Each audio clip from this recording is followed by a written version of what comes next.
அடுத்து நான் சொல்ல போகிற அந்த ஒரு வரியை சொல்வதற்காக எத்தனை நாட்கள் நான் காத்திருந்தேன் என்பது எனக்குத்தான் தெரியும். தர்மத்தாயின் தவ புதல்வரே, தமிழக வெற்றி கழகத்தின் தலைவரே, வருக வருக வருக.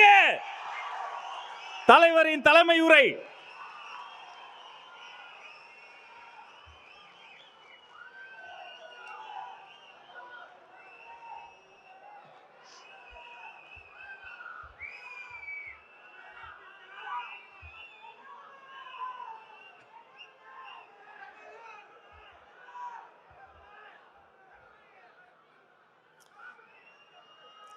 என் நெஞ்சில் குடியிருக்கும்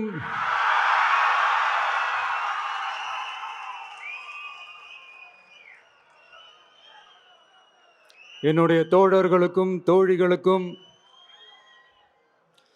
தமிழக மக்களுக்கும் என்னுடைய வணக்கம்.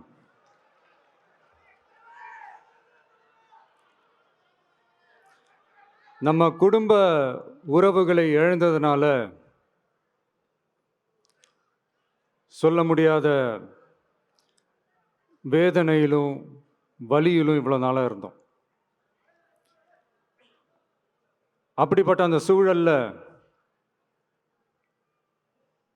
நம்ம சொந்தங்களின் மனம் பற்றி இருக்க வேண்டியது நம்மளுடைய கடமை. அதனால தான் அவங்களோட சேர்ந்து அமைதி காத்து வந்தோம்.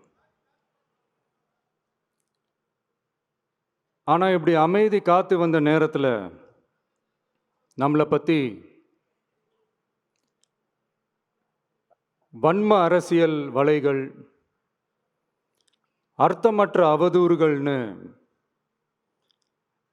இந்த மாதிரி நிறையா விஷயங்கள் நம்மளை பற்றி பின்னப்பட்டன, பரப்பப்பட்டன. இது எல்லாமே சட்டம் மற்றும் சத்தியத்தின் துணை கொண்டு துடைத்து எறிய தான் போகிறோம்.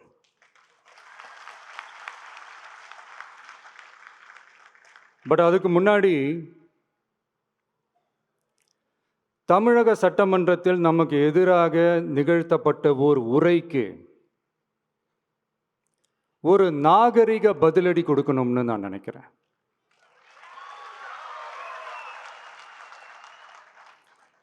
அரசியல் செய்ய விருப்பமில்லை, அரசியல் செய்ய விருப்பமில்லைன்னு அடிக்கடி சொல்ற முதல்வர் நம்மளை குறிப்பிட்டு பல்வேறு அவதூறுகளை பதிவு செய்வதன் வாயிலாக பெருந்தன்மையை பேரளவில் மட்டுமே பேசும் முதல்வர் 15/10/2025 அன்னைக்கு தமிழக சட்டமன்றத்தில் நமக்கு எதிராக பேசிய பேச்சில் எவ்வளவு வன்மத்தை கக்கியுள்ளார் என்பதையும், எப்படிப்பட்ட ஒரு அரசியல் செய்ய முயல்கிறார் என்பதையும் தமிழக மக்கள் உணராமலா இருப்பாங்க.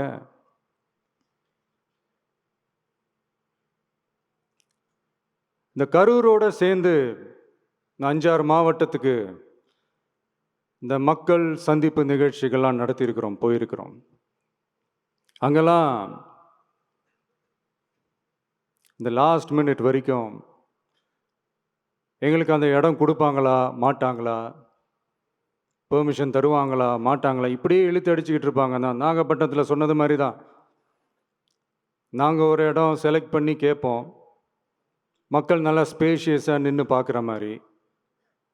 பட் அவங்க அதையெல்லாம் ரிஜெக்ட் பண்ணிவிட்டு மக்கள் நெருக்கடியோடு நின்று பார்க்குற மாதிரி ஒரு இடத்த செலக்ட் பண்ணி எங்களுக்கு கொடுப்பாங்க.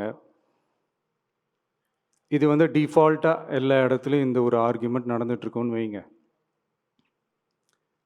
அது மட்டும் இல்லை, இந்தியாவிலேயே எந்த ஒரு அரசியல் கட்சி தலைவருக்கும் கொடுக்கப்படாத கண்டிஷன்ஸ். பஸ்ஸுக்குள்ளேயே இருந்து பார்க்கணும், மேலே கை காட்டக்கூடாது, இப்படிலாம் ஒரு அதீத கட்டுப்பாடுகளை கொடுத்த உடனே எங்கள் சைட்லேருந்து ஒரு அறிக்கையும் வெளியிட்டோம். அது மட்டும் இல்லை, தமிழக வெற்றி கழகம் சார்பாக அனைத்து கட்சிகளுக்கும் சமமாக ஒரு முறையான ஒரு பொது வழிகாட்டு முறைகள், SOPஸ்ன்னு சொல்லுவாங்க, அதையும் வழங்கணும்னு சொல்லி உயர்நீதிமன்றத்தையும் நாடி இருக்கணும். இதுவும் தமிழக மக்கள் உணராமலா இருப்பாங்க.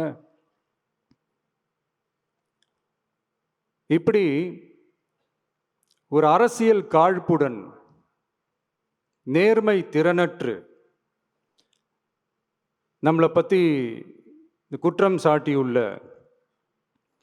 குறுகிய மனம் கொண்ட முதல்வர் அவர்களுக்கு ஒரு சில கேள்விகள். உச்சநீதிமன்றத்தில், அதாவது 13/10/2025 அன்னைக்கு உச்சநீதிமன்றத்தில் நடந்த அந்த விவாதங்களை வைத்தும் வந்த அந்த உத்தரவுகளை வைத்தும் இந்த கேள்விகள். இப்படி பொய் மூட்டைகளாக நம்மளை பற்றி இந்த அவதூறுகளை அவிழ்த்து விட்ட முதல்வர் அவர்களுக்கும் திமுக அரசுக்கும் சார்பாக கோடிகளை கொட்டி அமர்த்தப்பட்ட அறிவார்ந்த வழக்கறிஞர்கள் அவங்க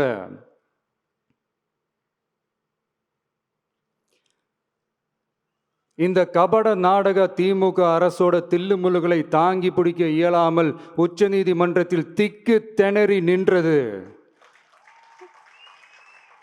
முதல்வர் அவர்களுக்கு மறந்துவிட்டதா?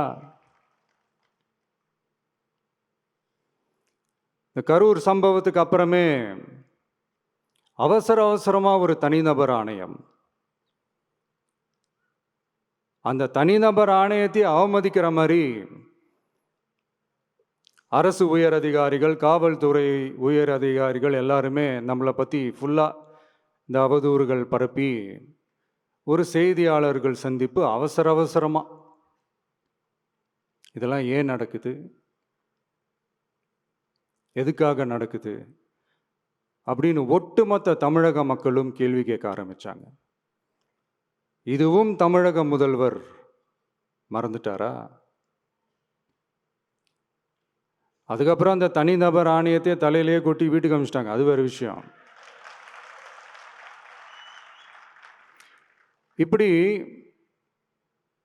இப்படிலாம் கேள்வி கேட்ட உடனே ஏதாவது பதில் சொல்லி ஆகணும்ல. அதனால சட்டமன்றத்தில் பேசும்போது உண்மை நிலையை தெளிவுபடுத்தத்தான் அப்படின்னு ஏதோ இந்த சட்ட ரீதியாகவும் சத்தியத்திற்காகவும் நடந்தது போல ஏதோ சாமர்த்தியமாக பேசுகிறதா நினச்சி பேசியிருக்காங்க. இப்படி ஒரு 50 வருஷமாக பொது வாழ்க்கையில் இருக்கிற ஒருத்தவங்க ஒரு முதல்வர் அவர்கள் சொன்னது எவ்வளவு பெரிய ஒரு வடிகட்டின பொய், சப்பை கட்டுன்னு நான் சொல்லலை, உச்ச நீதிமன்றம் சொல்லியிருக்கிறாங்க. அவங்க சொன்னதெல்லாம் கொஞ்சம் என்னன்னு கொஞ்சம் லைட்டாக பார்ப்போமா?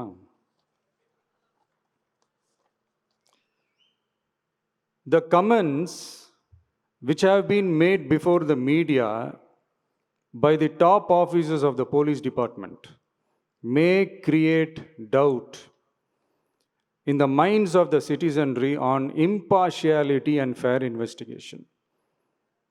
The faith and trust of the general public on the process of investigation must be restored in the criminal justice system. அதாவது அரசு காவல் உயர் அதிகாரிகள் ஊடகங்களிடம் பேசியது என்பது பொதுமக்களிடையே நியாயமான விசாரணை நடக்குமா என்ற சந்தேகத்தை ஏற்படுத்தக்கூடும் என்றும், நியாயமான விசாரணை மூலமே அந்த சந்தேகத்தை மீட்டெடுத்தே ஆக வேண்டும் என்றும் உச்சநீதிமன்றம் தமிழக அரசின் தலையில் ஓங்கி நறுக்கு நறுக்கு நறுக்கு என்று கொட்டியதை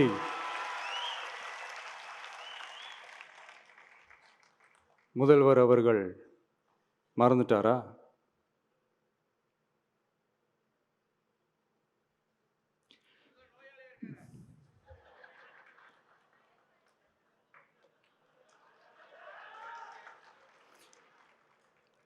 மாண்பமை சென்னை உயர்நீதிமன்றத்தின் மாண்புமிகு நீதியரசர் SIT அமைத்து உத்தரவிட்டார் அல்லவா?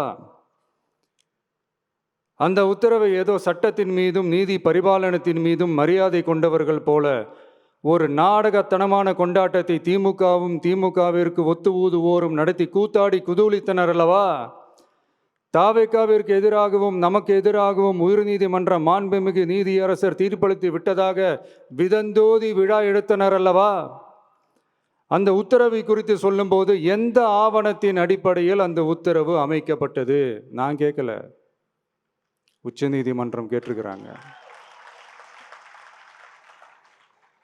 The judgment is completely silent about how learned single judge arrived at such a conclusion and what material was pursued by the court என்று உச்சநீதிமன்றம் உரத்த குரலில் கேள்வி கேட்டது. அப்போதும் கூட உச்சநீதிமன்றத்தில் திமுக அரசுக்காக வாதாடிய அறிவார்ந்த மூத்த வழக்கறிஞர்கள் பதில் சொல்ல இயலாமல் வாய் மூடி மௌனம் காத்ததை நாடே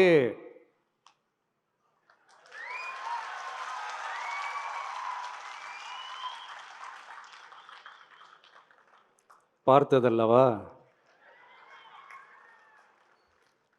இதையும் முதல்வர் அவர்கள் மறந்துட்டாரா?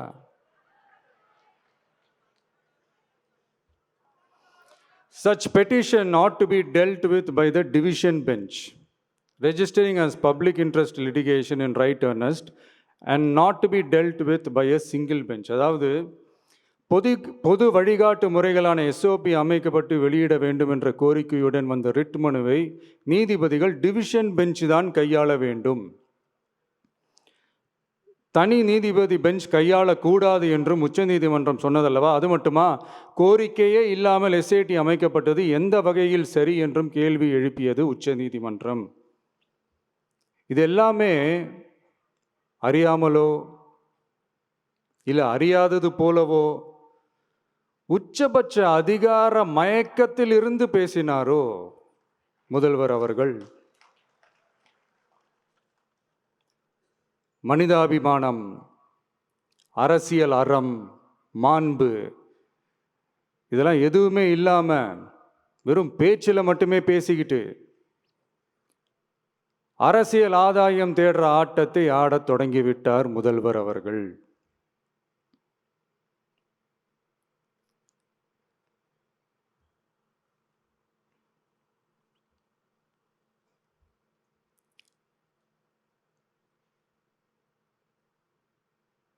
இதெல்லாம் என்ன அவங்களுக்கு புதுசா என்ன? 1969க்கு அப்புறமே எப்போ கட்சி அவங்க கைக்கு வந்ததோ, இன்னும் குறிப்பாக சொல்லணும்னா 1972க்கு அப்புறம் கேள்வி கேட்க ஆளே இல்லாமல் போச்சுல்ல, அதுக்கப்புறமே இந்த திமுக தலைமை இப்படி தானே இருக்குது. இப்போ நாங்கள் கேட்டோமே இந்த சில கேள்விகள்லாம், இதெல்லாம் நான் கேட்கல, சுப்ரீம் கோர்ட் கேட்டிருக்கு. இதனால் என்ன புரிய வருது? இந்த கவர்மெண்ட் நடத்துகிற அந்த விசாரணை மேலே சந்தேகம் ஏற்படுதுன்னா அதுக்கு என்ன அர்த்தம்? உங்கள் மேலே நம்பிக்கை இல்லைன்னு அர்த்தம்.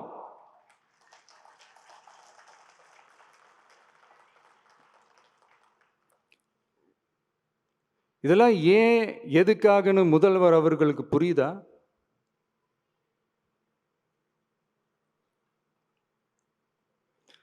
சுப்ரீம் கோர்ட் சொன்னதோட மட்டும் இல்லை, நிஜத்திலும் இன்னைக்கு மக்களுக்கு இந்த கவர்மெண்ட் மேலே இருக்கிற நம்பிக்கை மொத்தமாக மண்ணுக்குள் புதைந்து விட்டது.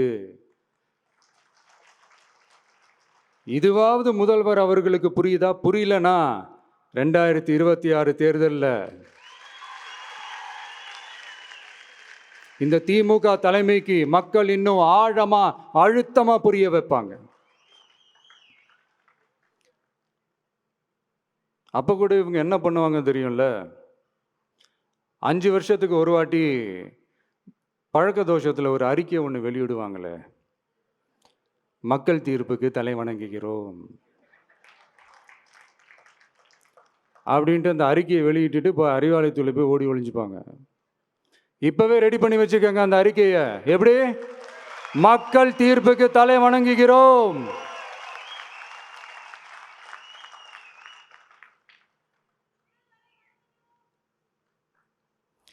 நான் போன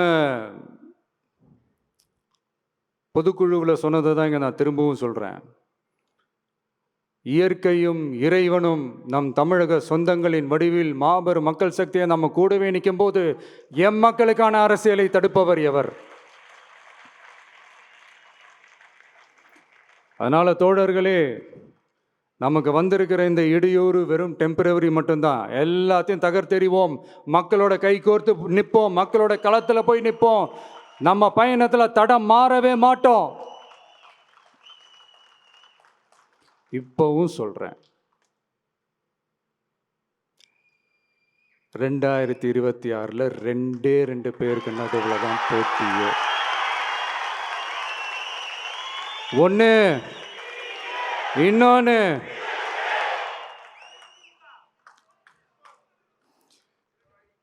இந்த போட்டி இன்னும் ஸ்ட்ராங்காக மாறப்போகுது.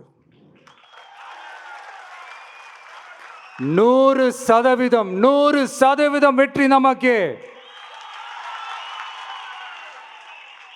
வாகை சூடுவோம், வரலாறு படைப்போம், கான்பிடண்டா இருங்க, நல்லதே நடக்கும், வெற்றி நிச்சயம்.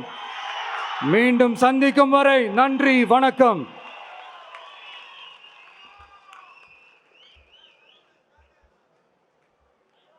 வெற்றி தலைவருக்கு ஒரு அரங்கம் நிறைந்த கரவொலியை பரிசாக தருவோம். 2026 வெல்வோம்.